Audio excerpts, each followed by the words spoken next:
বাংলাদেশে শুধু কার দাম আছে কার মূল্যায়ন আছে জানেন?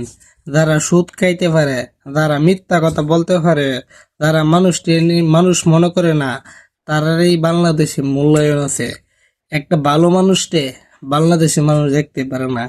একটা মানুষ যদি কোনো সময় আগে যা, এই মানুষরা ভালো পায় না।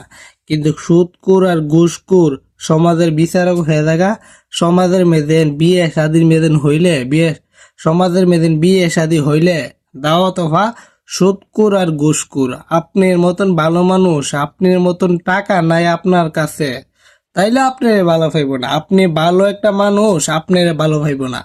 আর টাকা থাকলে যদি সমাজের মেয়েদের খারাপ মানুষ তারপরে সমাজের মেয়েদের টাকা থাকলে যদি একটা খারাপ মানুষ তাইলে সমাজের মেয়েদের উঁচু গলা দিয়ে কথা বলতে পারে, উঁচা গলা দিয়ে কথা বলতে পারে।